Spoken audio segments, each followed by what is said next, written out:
This podcast was produced by OAR FM Dunedin with support from New Zealand On the Air.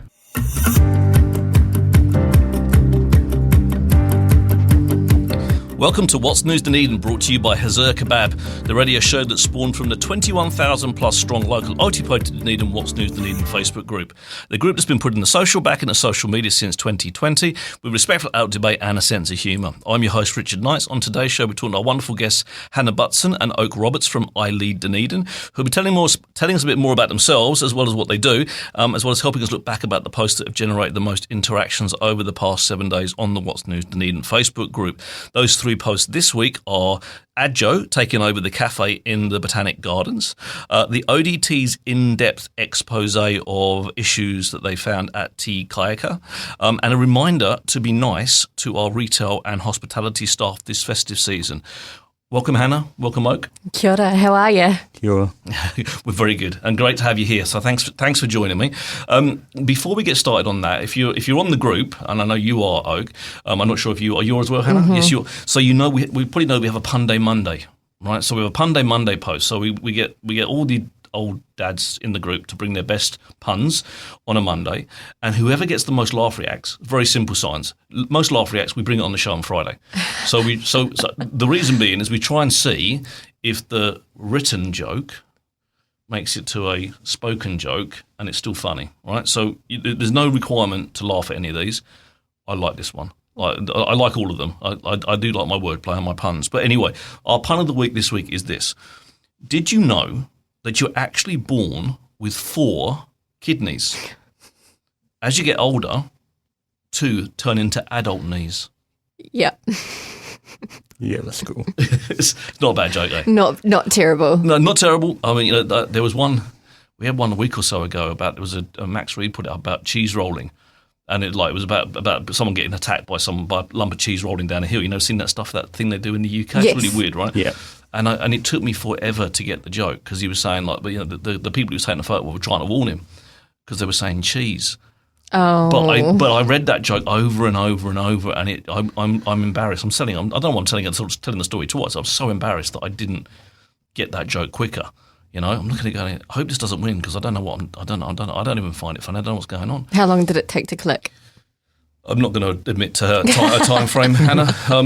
This is my show. I'll ask the questions. Sorry. Okay, so way too long. Probably about 20 minutes because I kept going back to it. And I'm looking at it going, no, I still don't get it. I said to Max, I hope this doesn't win, I don't get it. And then suddenly it was like, as soon as I said it, penny dropped. Should have said earlier. That would have gone. Anyway, before we get started on talking about the news, what we also have is 3 pop questions. So these are the questions that between me and my family and my wife, we've decided that are the questions that basically get under the skin of my guests and tell the world everything they need to know about you in 3 simple questions, right? It's not true. It's just a bit of fun, but it's like we like to think that that's what we're doing here. So, first question: when you have a cream tea, so you have a scone.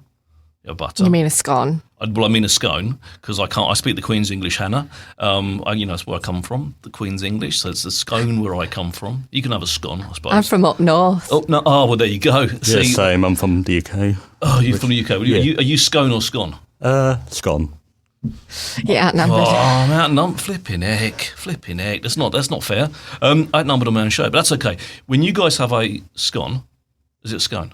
Scone. Scone. When you guys have I'm confused at what I say now. When you guys have a scone and you have the scone, the butter, the jam, the cream, what goes on first, the jam or the cream? Jam. 100%. Jam, yep. Good answer. Good. I mean, we've had a bit of a ropey start, you know, what with you guys questioning everything that I'm saying so far. But if you'd have got that question wrong, then that would have been awful. It's the only question you get wrong on my show, and you got it right, both of you, because absolutely, you can't spread jam on cream, can you? That's my thoughts. No, exactly. Science dictates jam bottom, cream on top, mm-hmm. and I'm science led. Second question: who is your favourite Teenage Mutant Ninja Turtle? Donatello, because it's the only one I ever remember the name of. That's good. What about you, Oak? I guess if I could pick one, be Michelangelo. Perfect. You can pick one. That's the whole point. We are picking one, right? So Michelangelo, and there's no wrong answers with the turtles, right? All named after Renaissance painters. You could have even picked Master Splinter, and I would let you have it, even though it's the giant rat one. Even though I'm a little bit scared of rats. Third and final question, but this one's a bit of a thinker. So have a think. Don't jump in too quickly. Have a think about this one. Would you rather speak every language in the world, or be able to talk to animals? That's not even a question. It's talk to animals. Talk to animals for Hannah. About Oak. Maybe every language would be an interesting take. Oh, see, I'm torn on this one. Like, genuinely, like I would love to be able to talk to animals. Genuinely, I think I already can. Like, animals love me. Like, for some reason, they like cats, dogs. There's one or two things for that. They either know that they're above me in the pack, so therefore they're not intimidated by me, or I smell of sausages. I don't know. I mean, I don't know which one it is, but I wouldn't go around bragging about that. I just announced it on radio, so it's possibly a little bit too late, Hannah, to be fair. Unless no one listens to the show, and of course then it's just between us three. It's just nice and quiet. But I also, at the same time, I've always wanted to be able to speak other languages too. Mm-hmm. Like, genuinely, like I spent a summer in France once, and I could just about get by with my kind of GCSE French grade A. Like, from I got an A, but it was basic stuff, and I'm just about and I've got friends who are fluent, like friends of mine that were out there, and they were fluent, they were talking, and I'm just standing there looking, kind of going, like, for me, it's like I ain't got a clue what's going on. Yeah. So it's kind of torn, but I'm so we've got one of each. You just went straight animals. Yeah, I mean, to be honest, speaking of French, I mean, I did French at school to get an easy excellence in NCEA because I've been speaking it my whole life. Oh, so, that's cheating. And I did it at uni as well. I call it my useless bachelor's degree because I have a bachelor's degree in French. Oh, wow. Doesn't really get you anywhere, but... I've got one in computer science, gets me nowhere too. So. I mean, you're operating a computer right now. True. I know what I'm doing with a mouse, so, there you go. But I think one of the things for me, when I thought about the languages, was... one of my autistic talents is that I can pick up patterns of languages. So I kind of feel like I'm at a disadvantage if I say what I can already kind of do. So, I'm with you. So do something a bit different. Yeah, and speak to animals. And like, my dog's my best friend. Sorry to my husband, but my dog's my best friend. That's all right. I think he probably knows. Yeah, he does. No, exactly. Like, I know that my wife prefers the cats to me.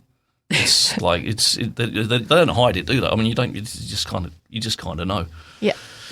Anyway, on to the important stuff. Mm-hmm. Well, that is, to be fair, that was the important stuff. On to the less important stuff. We'll talk about the 3 topics of the week that have been making a bit of noise on the page, and one of them, which I genuinely was surprised at how popular this story was. Right, so like sometimes I put stories up and I think, everyone will be all over this, and nothing happens. Right. Sometimes I put stories that go like, no one's going to be interested in that, or just disappear quite quickly. But this one didn't, and this was Adjo, who are cafe owners, who've moved from, they were in North East Valley, then they came up, and now they're in George Street, announcing that they've taken over the cafe that's in the Botanic Gardens, and to me that's a piece of information. It doesn't feel much like a news story that will get so much engagement on a Facebook group, but it did. It got huge. There was so much interaction on that particular story. The great news is that obviously there's been talk for a long time, and the Botanic Gardens is a fantastic location. Absolutely. And there's always been talk about the cafe in there, and of course that's had seen better days, to be fair, and I've been there a couple of times, and it feels run down, and it feels like it needed something. And then, of course, those people went away, and now we've got some new people, and not just new people, but actually sort of people that have got a very good reputation already in the cafe scene in Dunedin. And I was just amazed that there was so much interaction, So, I mean, I only see it as a good thing. What about you guys? I mean, it doesn't seem that it could possibly be a bad thing. I think the thing that struck me about it was that it said, is it Nordic inspired, something like that?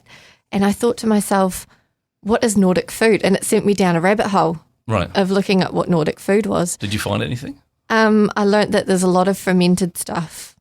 Yeah, that sounds like the Scandinavians. Yeah, definitely. But then it started a rabbit hole. That rabbit hole lasted probably 2 or 3 hours of just going down into, we end up in Viking times. But and big sort of like whatever of mead, big sort of tankards of mead. Yeah. Well, there's the fermented shark.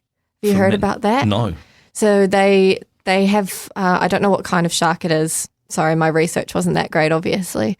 But they kill a shark and then they bury it and let it ferment. And over time, I can't remember for how long it was, but it's like a delicacy, is this fermented shark. And I don't know why that just sounds Scandinavian. But I've always wondered, as we take a sidestep from this, one of the things I say to people is I've always wondered how many people died in the invention of tea, for example, right? Because like if you go to most plants and you go, I'm going to take the leaves of that, I'm going to dry those leaves, I'm going to dice them up, I'm going to put them in boiling hot water, and I'm going to drink them and see how it tastes, right? There's a few, in my mind, there's a few people that would have died along the way, right? Because like, if you started off with poison oak, for example, as the leaf that you went and got, and stuck that, and then, but it didn't take off. And it wouldn't take off. But then what encouraged the next person to go and pick a different plant to do the same thing with, right? So they've just seen someone die. And the same thing with me, like, you want to bury a shark. Yeah. Who thought, well, tell you what, this sounds like a good idea.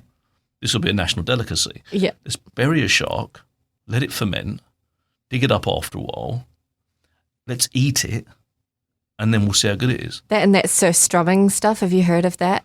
No, you've done so much more research than I have. Maybe I should have done some research on my own show, but I didn't realise we were going here. It's like a tinned fish, and it is so potently stinky that they recommend that you don't open it inside because the smell lingers. And honestly, look it up. I was going to say look it up on TikTok, but I'm showing my age. I TikTok. Do you? I do, yeah. Not very well, but I do go on TikTok. But yeah, look it up on TikTok of people opening surstrumming cans. But not indoors. Not indoors. But sounds like my sock drawer.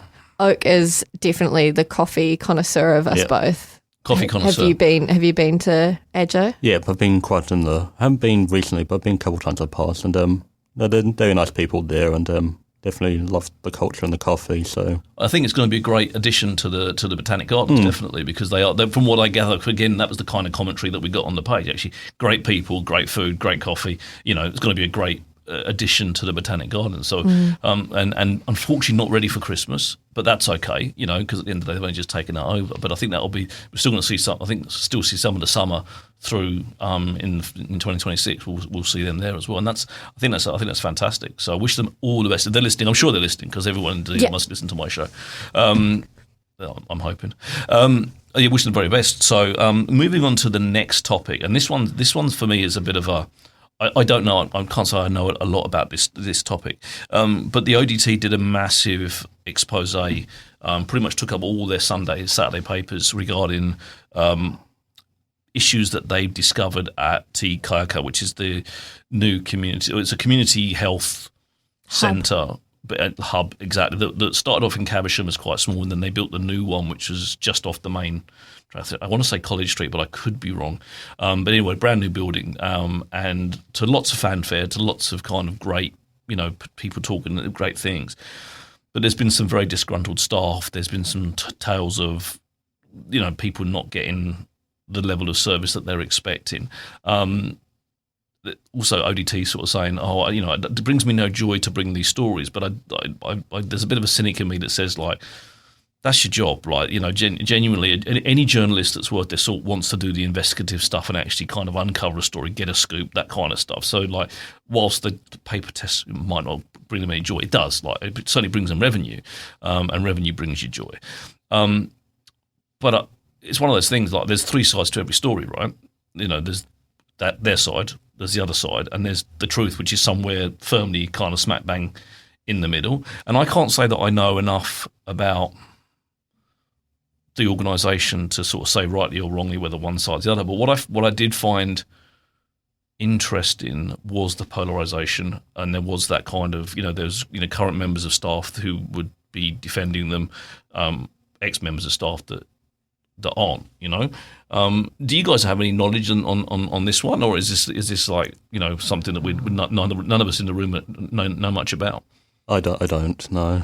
No, I think it's one of those things of, you're right, it's about the polarisation. I've read through the comments. Some people are definitely going one way or the other, but there doesn't seem to be a consensus. No, or a sort of happy medium in between, Yeah. And I think I guess for me it's an example of the way media works, right? So forget the story itself, like forget whether there's truth in it or there's some truth in it, whether it's completely factual. It's that whole, if we bring a story with enough kind of bait to it, enough content that you want to be involved in it, you're going to fall firmly on one side or the other. No one kind of runs down the middle of it, if that makes sense. You get this whole love it, hate it kind of thing. It's like Marmite, you either love it or you hate it. Hate it. Yeah, so it's to me it's like a Marmite story. I can take it or leave it, Marmite. I'm probably the only person I know that kind of goes, so I'm all right. I don't mind Marmite. But the media want that because that's what gives them clicks. That's how media is driven these days, and that's how it feels to me that that when those stories land, and then you kind of got them. We don't like running these stories. Of course you do. If it sold your papers, that you wouldn't be doing it if you didn't like doing it. That's the bit that kind of grated me the most, I think. Not the fact that they ran the story, the fact that actually they were trying to claim that they got no joy from reporting the things that they spent a year investigating. Doesn't make a lot of sense to me. No. No, not a subject that we'll keep talking about, because actually we don't. None of us know anything about it. Which is it's not so strumming, so I don't know. No, it's not. It's not rotting. It's not rotting shark. So we have no knowledge of what it's whatsoever. We're not interested in talking about it, which is fair enough. One thing that we will have some interest in, and I definitely know, was there was one of our members put up a post about being kind to retail and hospitality staff at this time of year. Now, we're living in a very strange world where people seem to be angrier than they ever have been. Like in the 50-something years that I've been on the planet, the world seems to have got angrier, and people seem to have got angrier. And I don't necessarily like that. I'm a complainer, I have to say. If I don't get good service, I complain. But I'm also someone, if I get great service, I'm also a praiser. So if I get exemplary service, or no, if I just get good service from a place, I'll make sure people know, actually, I think you've done a really good job, and it surprises people, because I'll phone people up and say, hey, I just want to talk to the manager, and they go, what's that about? Yeah, I just want to talk to you about a staff member. And I go, done a fantastic job, and they're like, sorry, what? Look, they've done an absolutely fantastic job. I was in the other day, and this happened, and they go, like, we don't get a lot of phone calls like that. I believe we should be doing both. But the post that they were putting up was the fact that, this time of year, right, you've got retail outlets are run off their feet, genuinely, and hospitality as well. And then you've got this kind of gradually more angry sort of public that are now kind of going in and sort of letting go, on retail staff, which seems like really unfortunate and just not very nice. I mean, I think it's far easier to be kind than it is to be nasty, But we see a lot of it, and I noticed there was a story in the paper a little while ago about the heightened levels of abuse against DCC staff. Lots more people getting verbally abused by the public, and I kind of sit down and go, why? I'm trying to get under the hood of it and think, why are people so angry? I think this is interesting, because this is one of my husband's favourite topics, is talking about how retail has changed since we both worked in retail. Right. So he would have worked in retail probably 10 or so years, still sells stuff, but sells engineering supplies. It's a little bit different environment of retail. And I worked at the Body Shop for about 4 and a bit years, and, had my fair share of people coming in and giving you a bit of lip and not being happy with things, and other people who, totally respect you and love your customer service, and that's great. But we talked about the fact that back when we were in retail, there was a level of expectation around what our jobs as retail workers were for customer service, and that there's so many places that both he and I go to today where you don't even get acknowledged. And that's where our conversation goes to, is where does the abuse, or not that abuse is ever okay, but where does the the public backlash come from? Is it just the fact that I've walked in the store and not one of you has said hello to me, or asked if I need anything, or, you know, what's wrong with a smile, and all of those kinds of topics. And we always say, like, oh, we need to open our own store and, you know, have this high level of customer service. But I think it comes down to, yes, people have got angrier, but also I think people have gotten a little bit lazier with their conversation skills around retail, and maybe there's not the same level of dedication to retail because it's still seen now as a transitional job. Which it shouldn't be. I mean, it's a tough job. It's not something, you know, it's not something that I would go into lightly, like genuinely. But is it a little bit chicken and egg, you see? Are the people like they're in the shop, and I'm just playing devil's advocate at this point, right? I'm not necessarily sure that I believe it or not, but are the people apprehensive about being a little bit more engaged and stuff because of the abuse that they potentially had in the past? You know, because I can see the situation, whether it happens or it doesn't.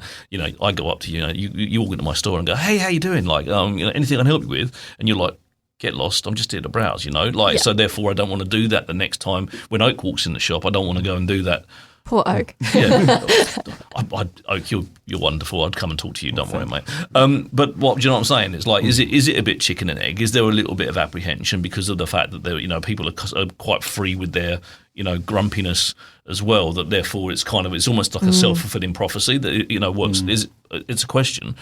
I think as well, like I was in buying Christmas presents the other day, and my mum and I were standing there at the counter and getting it, you know, gift wrapped and whatever. One retail worker behind the counter, I don't know where the others are. It's at lunchtime or just after lunchtime, so maybe they've gone on their lunch, and there's one person working.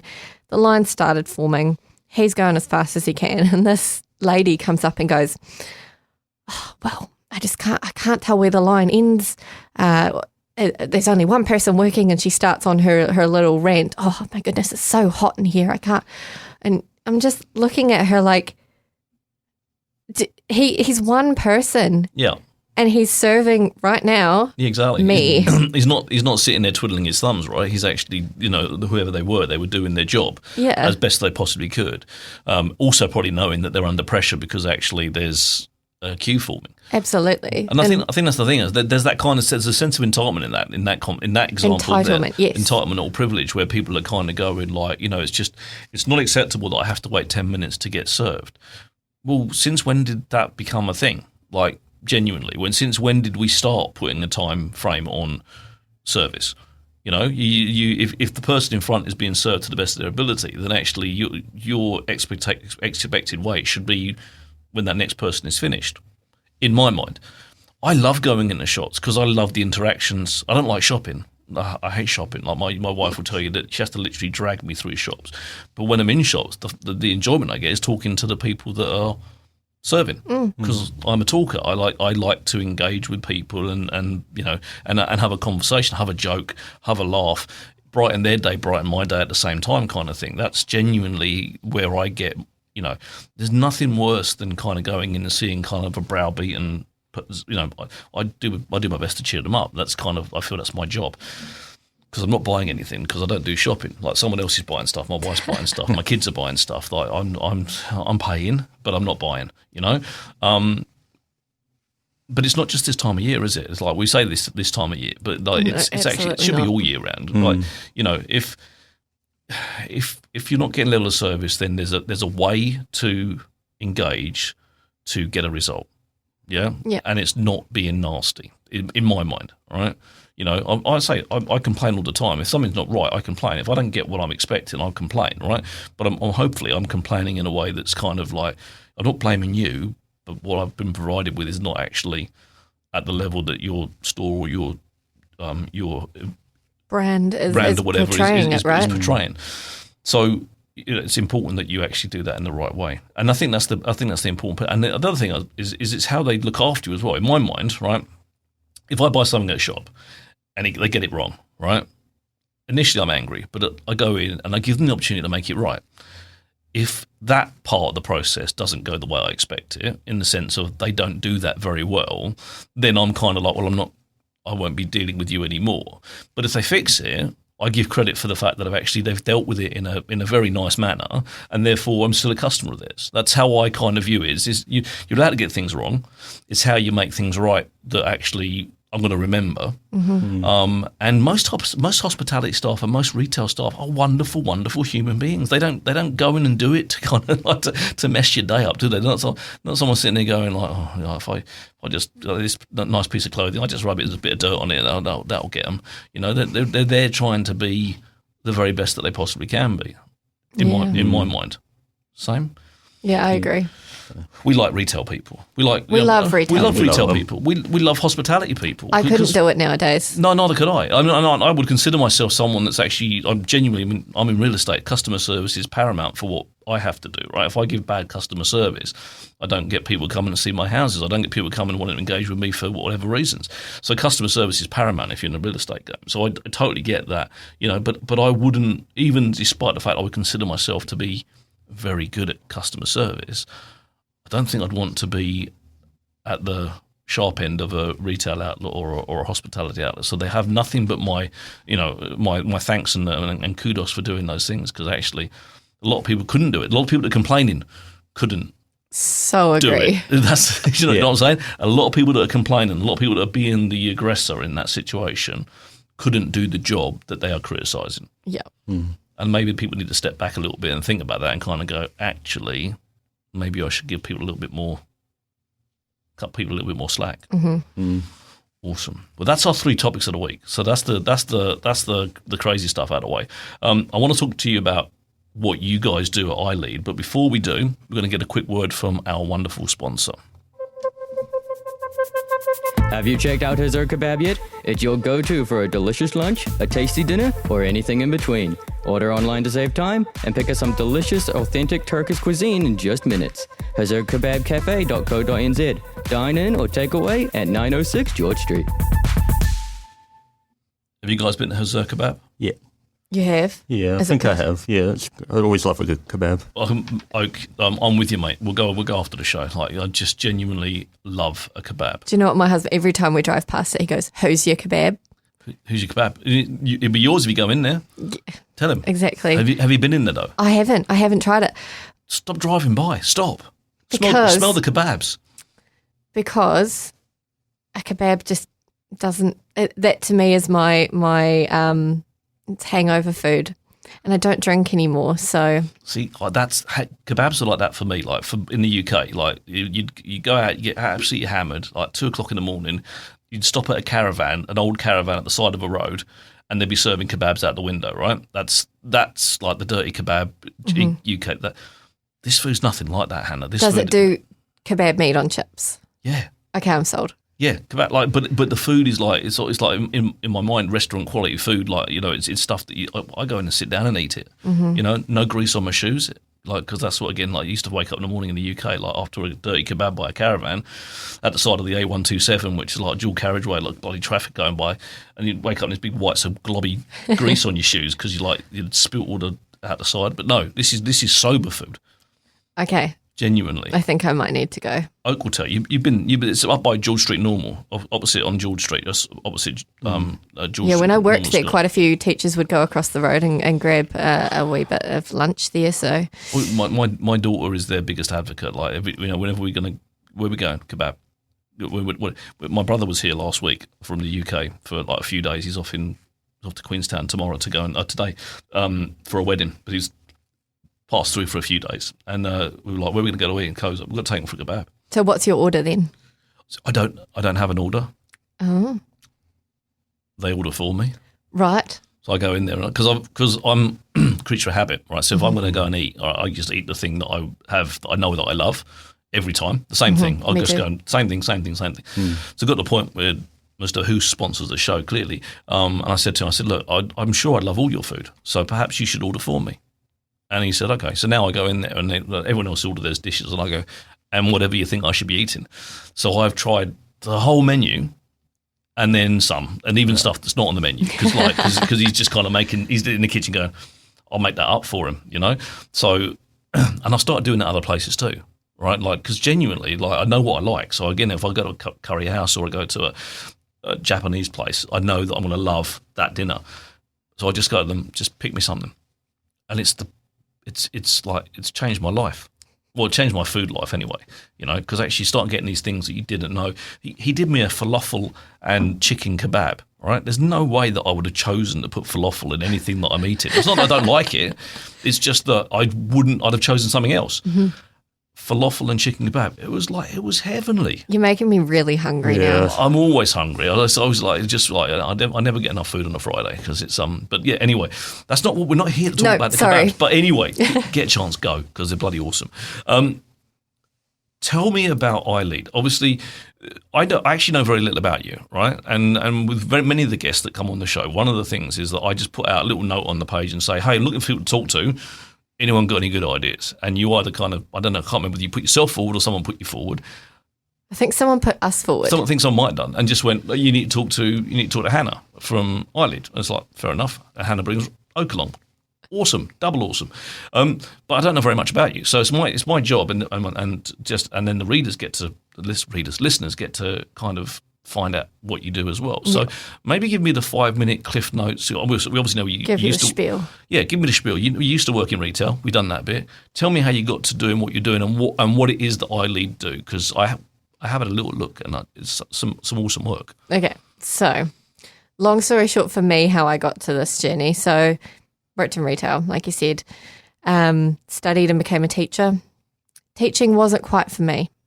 Great career path if you're into it, but not quite for me. But what I discovered while I was teaching was that there are so many inequities in the education system for our kids with disabilities.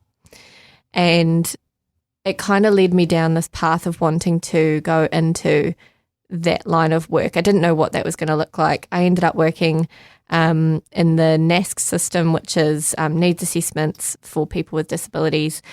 And then it was actually a friend of mine, Carly, who sent me a link to iLead, and I hadn't heard of it either.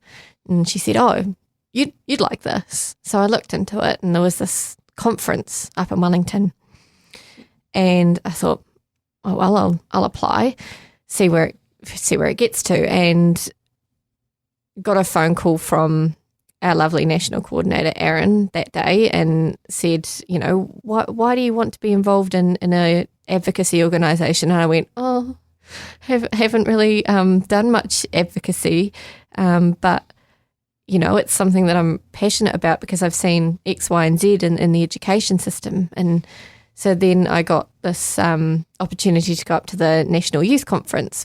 So what happens at the youth conference is sort of 60 to 80 young people, all from across New Zealand with disabilities, go to Wellington and talk about issues that are important to young people with disabilities. And by young people, we're talking 16 to 30. Okay. Some of those issues are housing, employment, transport, mental health, education. Yeah, some of those big topics, right? Yeah. And we talk about those things from what problems have we all experienced and what do we want to do about them? Because there's this, and maybe this kind of relates a little bit to people getting angrier and people, what we talked about earlier is that a lot of people have their thing that they are disappointed in their life, but they don't know what to do about it. And iLead is about giving that platform to young people to make that change and that difference. And to avoid being, and I'm using air quotes, inspirational. Right. Because as young people with disabilities, even if we go and do our supermarket shop, apparently we're inspirational. Right. But what we actually want to do is make a change on a national level to better the lives of all disabled people.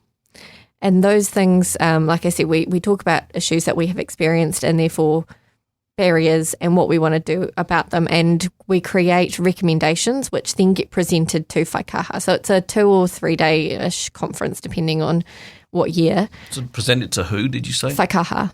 And what's that? The Ministry of Disabled People. Okay. So they send their representatives of, whoever that could be. They could be on-the-ground workers. They could be, we've had a few MPs turn up, people who are involved in disability support services or DSS, who all come along to hear what we have to say. And iLead gives that platform to young people. And from there, what kind of has spread out is committees, which are around the country. So the biggest or the most well-known committee is our Auckland committee because, Auckland gets everything. Yeah. But including smog. And really humid weather. Yeah, exactly. Yeah. I go up there and... I'd rather be here. Dunedin's great. Yeah, exactly. I go up there and I get really frizzy here. Same. I don't. I wish I had some hair to be frizzy, to be completely fair. But anyway. And so, yeah, Auckland has got one. We've got Manawatu, we've got Wellington and Dunedin and a newly established Christchurch committee. I was just about to ask whether because Christchurch seemed to be an obvious missing. You would think so, right? It's been the hardest part of my job has been establishing the Christchurch committee. Wow. So yeah, we're across the country, and each of those committees kind of take what is at the national level and apply it into their regions. So take those issues, what's important in our regions. And so for Dunedin, I think one of the gaps that we recognised was social connection, which is why we recently had our December 6th event, which you very kindly shared all over What's News Dunedin for us. It's my job. Which was our family fun day out. Yep. Which we wanted it to be a day of celebrating the International Day of People with Disabilities, which is actually December 3rd, but that was a Tuesday or a Wednesday. No one does anything on a Tuesday. No, and so we wanted it to be a day of, celebration. And so what the Dunedin committee did was they came up with their ideas of what they wanted to see. You guys wanted, we had like an info stall, barbecue, we had some games, we can throw for a hoop or throw some balls. And we held it at Woodhall Gardens, so nice. Perfect location, beautiful weather. Don't tell Auckland about the beautiful weather, they'll start coming down here. And, every time I say that we've got a national chat for the staff members, and I always post, and the other day when it was 30-something degrees, and I put it in there, and they just went, nah, it's not true. I don't believe you, do you? No. But I'm quite happy to keep it like that. I love the weather down here. I don't want to tell people up north in case they decide to start coming down here. We'll get too busy. We'll just enjoy it and pretend it rains, it's cold. Look at it outside; it's beautiful out there at the moment. It is. It is gorgeous. Blue skies. So we'll take it. So was it? Did you get many people turn up? Was it a success?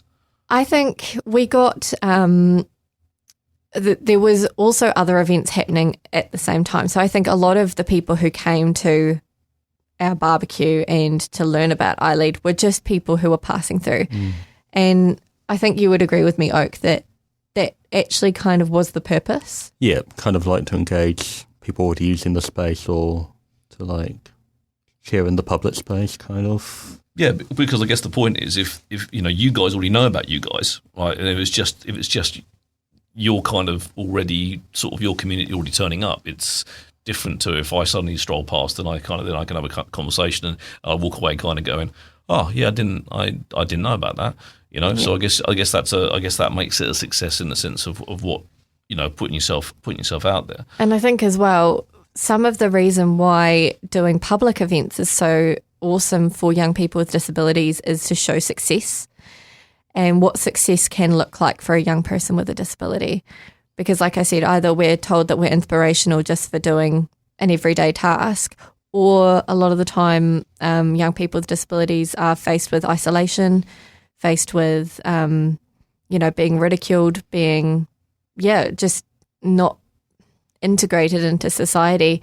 And so to see a bunch of young people out there with smiles on their faces, serving you with a sausage sizzle, telling you about iLead and sharing our mahi, I think that's what iLead is, part of what iLead is about, is young people with disabilities being out there doing something good for their community, but being seen as change makers, being seen as positive and people who can achieve things, You know, like that's a goal for most people, is to you know, be out there, be seen. And iLead, it gives us that platform to be able to do that. Yeah, and I guess that, I mean, it's hard, isn't it? Because at the end of the day, it's 2025, right? Like, there's been disabled people around forever, right? For as long as there's been normal, not normal people. I would say that. As soon as I said that, I'm like, that's the wrong bloody word. As soon as disabled, right? You know, we've been around for the same amount of time, right?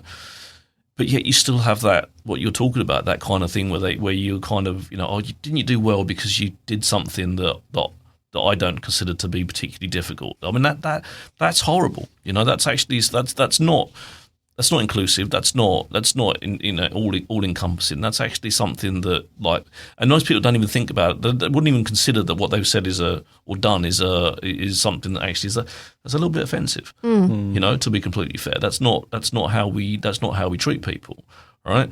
Because, like, you know, you're right about the inspirational thing, right? I mean, I've been inspired by people who have disability, but not because they're doing a mundane thing that we all do. You know, I've been inspired by their inspiration. I've been inspired by what they bring on top of the stuff that I can't do, right? I genuinely, you know, I could look at it and go, I'm not inspiring because actually that person over there is doing something that that's not possible for me.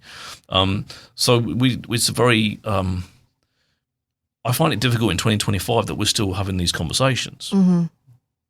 Do you understand what I'm saying? Yeah, that we're still going down this pathway of, oh, didn't you do well? Yeah, exactly. In 2025. And, you know, there are lots of times when many of us with disabilities still need support. You know, that's not taking away from the fact that, you know, we may need support to do things like go to the supermarket or learn how to drive a car, but we're still out there being human beings. Yeah, exactly. But what able-bodied people seem to forget is that they need support too. There's a lot of things that able-bodied people can't do that they still need support on. Yeah. You know, like genuinely, like, I mean, I'm computer science degree, I mentioned it, right? So I'm quite techie, right? But the amount of people my age that struggle with some of that stuff, right? They need support. They need support. Yeah. They need support from me, right? But they wouldn't consider themselves to be less abled, right? But then some of who you would define as disabled could be absolute whizzes on the bloody computer and run rings around these people, right? It's genuinely, you look at that and kind of go, we're sort of pigeonholing people in a way that is not beneficial and not helpful. No, and that's, you know, like I said, this iLead gives a platform for young people to have that voice because, again, if you're not seen in society as able, you're not given the chance to speak on things or to have opinions. And lots of people make choices for us. You know, there's a classic saying in the disability sector of nothing about us without us.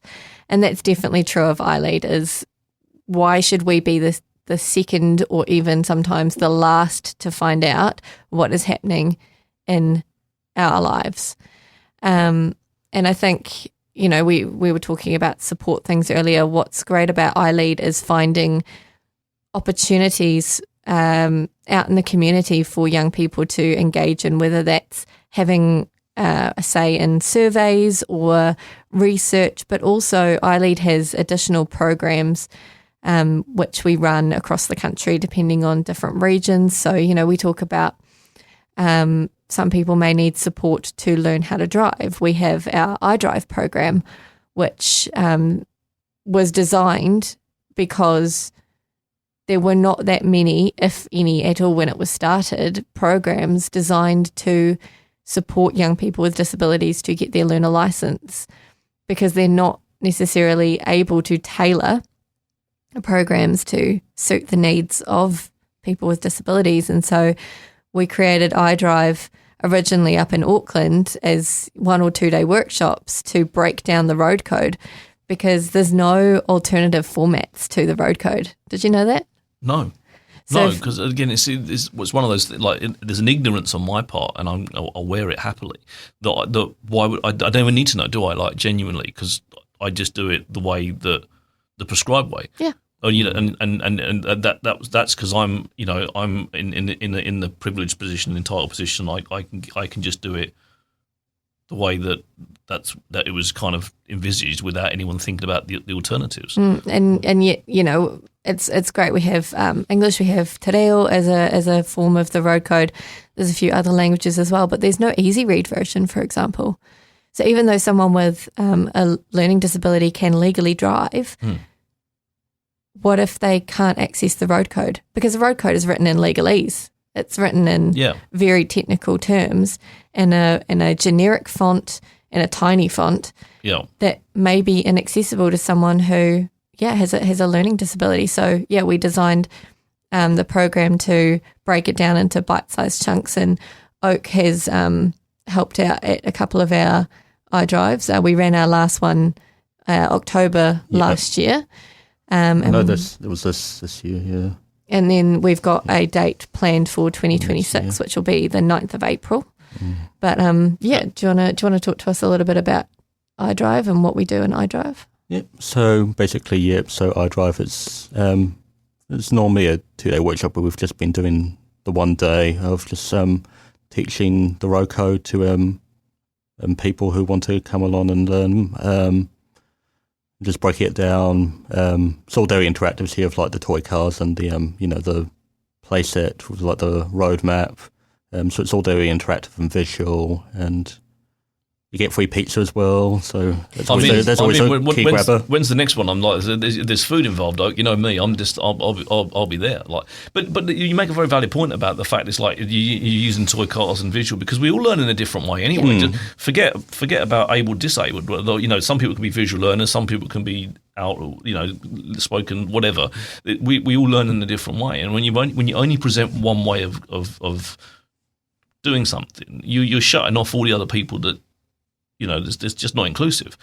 So I think that's fantastic, because, like, you know, at the end of the day, if you can be showing people who are visual learners, you know, where you sit around, how you go around a roundabout, when you indicate those kind of things, instead of having to read it out of a book where you're struggling, someone might be struggling to, you know, read the font because it's like super tiny, and, you know, that's not their strong point. It's ideal, isn't it? But it takes really smart and wonderful people like yourselves to bring that to the community. And the best part is it's free. Yeah. Free pizza. No, the workshop is free. All free. No, but I'm not, I'm interested. You're hung up on the pizza. I'm just a little bit hung up on the pizza, but is it free pizza as well? Just like, it's a bonus, yes. But that's marvellous. So then that's the iDrive for like the learner stuff. Do you then progress on to helping with the actual driven stuff as well? Is that part of the program, or is it not? Or does that go on to someone else's kind of specialist? So typically, so we do have a restricted licensing program. Right. We haven't been able to run it in Dunedin, but the idea of it is to kind of, we're not allowed to be in the car with you. We're not that kind of organisation, but we can prepare you for what to expect in your test. So, for example, I mean, I'm guessing you probably sat yours in the UK. Yes, I did. Okay. Yeah, and many moons ago when it was all written on tablets and chalk. And Charles Dickens was writing A Christmas Carol. He was thinking about it when I and then he wrote it afterwards. That's what. Oh wow. That's how old I am, yep. Anna. That's how old I am. So you get in the car, and this absolutely flummoxed me when I got in the car. Was that I had to test my indicators, my brakes. Nobody told me that was going to happen. Right. So he sits in my car, puts his clipboard down, and then gets out of my car. And I was, where's he gone? Yes. What's he doing? And especially for autistic people, we really like to know what's going to happen. Of course. And so whilst we're not in the car prepping you, doing the test or mock test with you, we can help to point you in the direction of what's going to likely happen in your test. But our main bread and butter is that big hurdle, because if you think about getting your license in New Zealand, getting your license at 16, your learners is a rite of passage. Of course, yeah. And most people do it on their 16th birthday, don't they? I got the road code thrown at me, thanks, Mum. Yeah, there you go. And told you've got... Learn to drive. Yeah. It was terrifying, and perfectionist inside me really, really struggled with not knowing. But the idea is that every 18-year-old in New Zealand, when they buy their first drink at a bar, hands over their license. And yet there's so many people in New Zealand for whom that is not happened, that has not happened for, because there has been a barrier to getting that license. And then your alternative IDs cost money to get. Yeah. You've got your 18 plus or your, what's the other one called? Kiwi Access card, something like that. I'm with you, yeah. So you still need to get ID, and what's a better form of ID than your license? Yeah. So we really want young people to get their license and have that same experience as somebody who is ye average 16-year-old in New Zealand. I want to ask you a couple more questions in a second, but before we do, I'm just going to get another quick wonderful word from our super sponsor. Have you checked out Hazur Kebab yet? It's your go-to for a delicious lunch, a tasty dinner, or anything in between. Order online to save time and pick up some delicious, authentic Turkish cuisine in just minutes. HazurKebabCafe.co.nz. Dine in or take away at 906 George Street. So we're getting to the point at the end of the show because time runs out really quickly when we're talking. So we've got about 5 minutes left. But so I want to talk about how people engage with you. So if there are people out there who are, will you tell me who you want to talk to and how they should come and find you? If that makes sense? Yeah, absolutely. So our people that iLead is for is 16 to 30-year-olds with disabilities. And disability for us is a huge umbrella. It essentially is just a term to mean something that you may have experienced that has been a barrier in your life. So that could be a lot of people, for example, who are in the deaf community do not identify as disabled, but they are, of course, welcome to be part of iLead. Or someone who may have dyspraxia or dyslexia. So we're not going to, it's not an exclusive club. You haven't got to pass the test to get in, right? You just... No. And also I like to remind people a lot as well is that disability is the only club that you can join at any time and have no choice in it.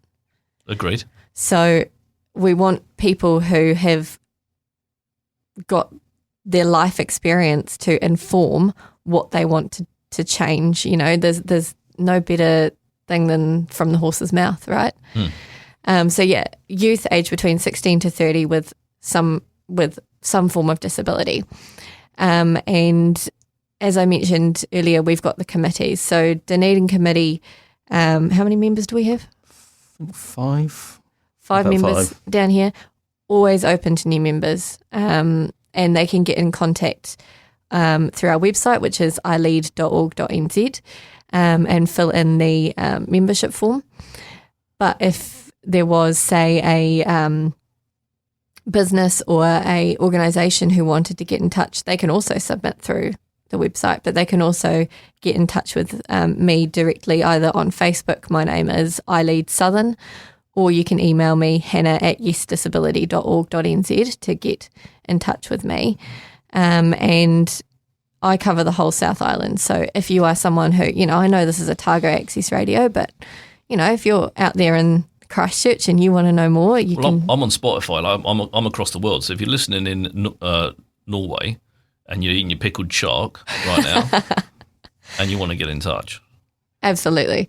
But yeah, so we're always looking for people to join our organisation and to make that change and have that platform that they can, be involved in, because there's no better feeling. And this was definitely the case for me, is having my voice be heard.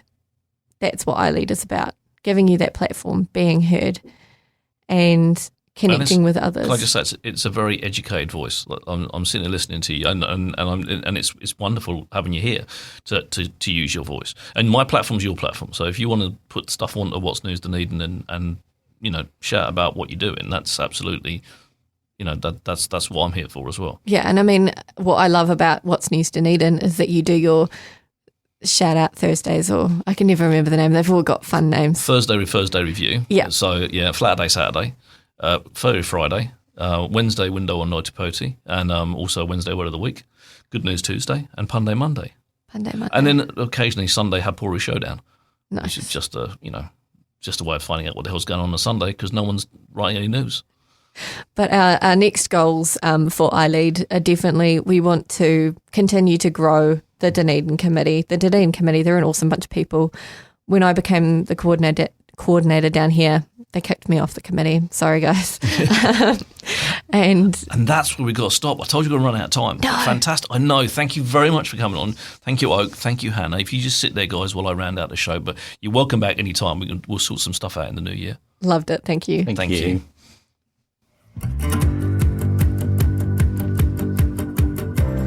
Well, that's a wrap for this week. Thank you for tuning in. I've been Richard Knights, and you've all been wonderful. Remember, if you're looking for robust, respectful adult debate about all things local and further afield, and a welcoming online community doesn't take itself too seriously, come and find What's News Dunedin on Facebook and join our fun.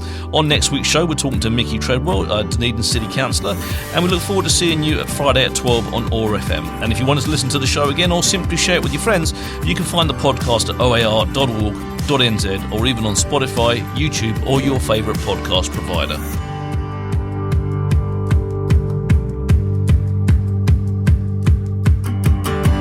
This podcast was produced by OAR FM Dunedin with support from New Zealand On the Air.